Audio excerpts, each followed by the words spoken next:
This River Basin Control Office was created by Executive Order 510. Kung nabasa po ninyo ito, sa Section 2, Paragraph B nitong Executive Order na ito pala yung mandato nitong maliit na opisinang ito which is attached to the DENR.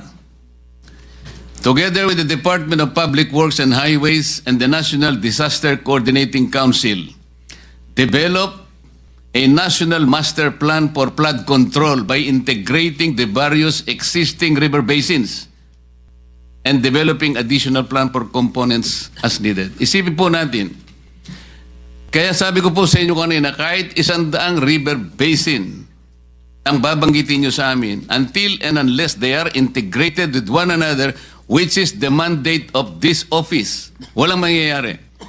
Bakit po in the entire equation, in the entire continuum of this problem, bakit hindi man lang nagsasurface itong opisinang ito? Where is it? And why is it? Siya pala yung merong mandato. Ngayon lang natin nalaman. Hanggat hindi po kayo nagko-coordinate, hindi po kayo pala yung regulator eh. Meron pang isang executive order number 816. Sabi po niya rito, referring again to the River Basin Control Office. Whereas, sabi niya, the integration and harmonization of various government mandates and resources. Kasama na po kayong lahat dyan. In the provision of safe and clean water supply and effective flood control management for the entire country is emphasized in the medium-term development plan. Ang laki pala ng mandato nitong opisinang ito. Bakit po, Mr. Director General, did we invite the representative from this office? Kumbaga, yung palang susi ng lahat ng ito. Gawa na kayo ng project, DPWH, DBM, bigay ng pondo. Pero yung opisina na mayroong pananagutan na nai-integrate, i-connecta lahat ng inyong ginagawang flood control. Natutulog pala. Hindi pala nyo kinukonsultan. Hindi pala kayo magkakakilala. So talaga pong walang mangyayari sa lahat ng project. Dito po, matibay na po ang kawalan po ninyo ng coordination dito. Bakit po nagkaganon, Secretary? Why is it that we have already seen, as of today, there is no semblance of coordination with this office? Why? Unfortunately, Your Honor, I think this is one of the challenges that we have to face. I'm not about to ask you about the challenges. We have. Yeah, the coordination actually. We have challenges. The coordination seems to be not really in the right one, Mr. I admit, Mr. Chairman, that we have not had any significant coordination at this point in time. There was no coordination at all. You started from the wrong foot. Kaya po pala ganito ang nangyayari. In the next hearing, we would like to know from this office, bakit po sa kabila ng lahat na ito pala ang kanyang pinakamandato, hindi niya nakuwang i-coordinate sa DPWH, sa DBM, and all agencies na may kinalaman para solusyonan ang pagbaha sa bansang ito. Siya yung nawawala sa the entire question. Members sila sa steering committee. Kasi po, Mr. Secretary, itatanong ko pa sa kanya sana kung nandito siya. How do you classify the rivers in this country? Meron tayong national rivers, meron po tayong municipal rivers. Is that correct? That's correct, Your Honor. We have 18 major river basins, as I initially pointed out.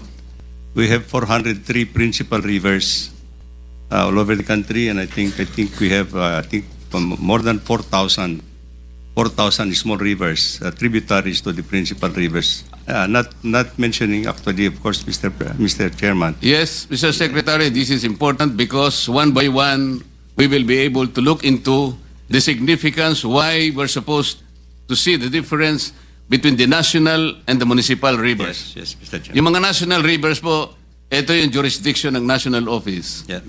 Am I correct? Correct, Mr. Chairman. Yung municipal rivers, ano po ang, di ba LGU ito? That's correct, Mr. Chairman. Ngayon, ito po yung pinanggagalingan ng katakot-takot na corruption. Eh. I will tell you, palagay ko, alam mo na rin naman ito. Eh. Kung minsan po, at pangkaraniwan, hindi lang minsan, pangmaramihan na to, para sa ganon, makakuha sila ng project. Kasi wala namang project ang LGU. Eh. Wala siyang pondo eh.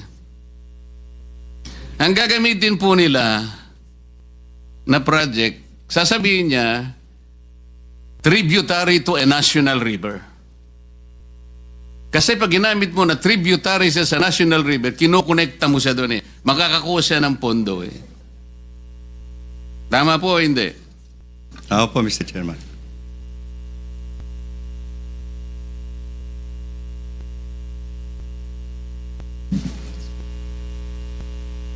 Yun pong, there are two kinds of flood control projects. One, those with feasibility studies. Tama po. Tama po, Mr. And Chairman. those without feasibility studies. Tama rin po, Mr. Chairman. Dito po sa may feasibility studies, Mr. Chair, Mr. Secretary, yung request for funding normally comes from the Unified Program Management Office, Flood Control Management Cluster, UPMO, FCMC. That's correct? Correct, Mr. Chairman, yes. The amount of the project is more than the jurisdiction of regional directors. Hence, public bidding is in the central office. That's correct. That's correct, Mr. Chairman. Most of this funding are ODA funds, usually from the ADB. From various lending institutions, Mr. Chairman, not only with ADB. Yes. Correct, Mr. Chairman. Marami, but usually ADB din pinanggagalingan. Di ba? UPMO is headed by Yusek Emil Sadain. Yes, Mr. Chairman. Yes, sir. Thank you for your presence. FCMC is now headed by Director Ramon Ariola, Mr. Chairman. the third. The third, yes, sir. Yung without feasibility study, Mr. Chair, paano po yung request for funding? How does it start? It starts with, I can only explain, Mr. Chair, when it is included into our National Expenditure Program proposals. No? These projects would have undergone some prioritization at the provincial level, and then it has to be elevated to the regional development councils, and it will form actually the regional project proposals. From the regional project proposals, they will call out the priorities that will be equivalent to the allocated allocation for each engineering district or legislative district, Mr. Chair. Yung source nito, Mr. Secretary, is the regular fund. Tama. Yes, Mr. Chair. As opposed to the projects with feasibility o the funds yun eh. All the function, Mr. Chair. Ang basis ninyo sa request for funding is Department Order Number what? Department Order Number 23, Series of 2015. Am I correct? You're correct, Mr. Chair.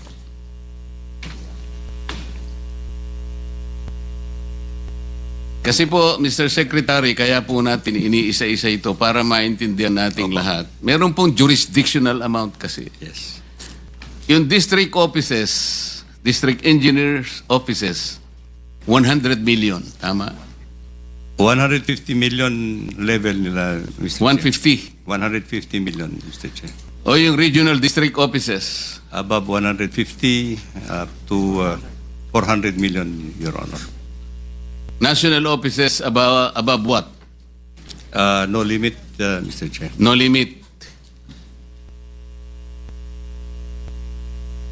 Pero lahat po ng ito, Mr. Secretary, Either ito po ay prosecuted by District Engineer's Office with the threshold amount as you have stated, regional district offices with the threshold amount, and national offices with unlimited amount.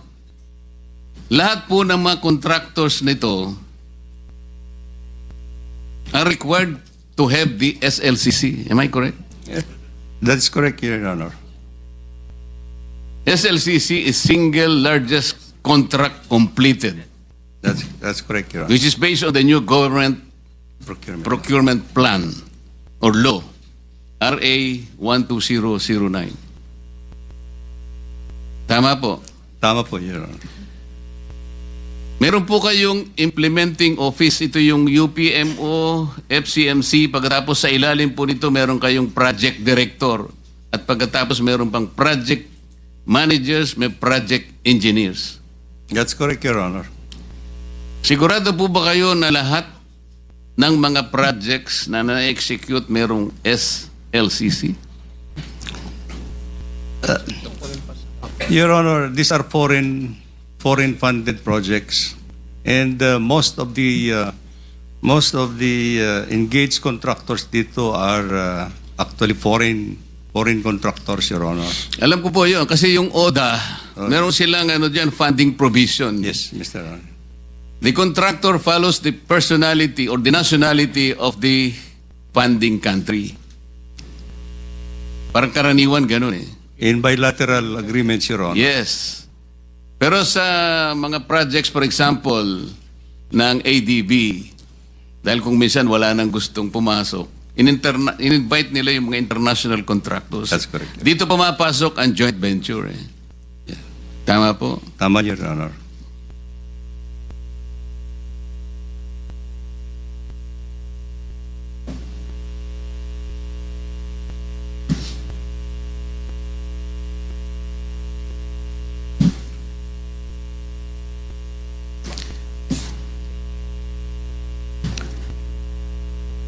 Paano po natin namomonitor yung mga joint ventures na kasi para magkaroon lang siya ng SLCC, kung makikipag-joint venture siya sa isang, let's say, Chinese contractor.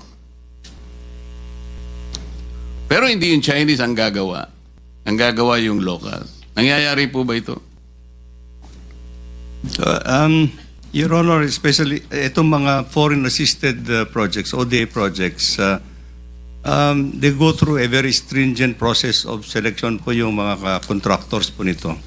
And in the implementation of these projects po, meron din pong overseer consultants actually that will oversee the day-to-day implementation of these projects, Mr. Chair. So,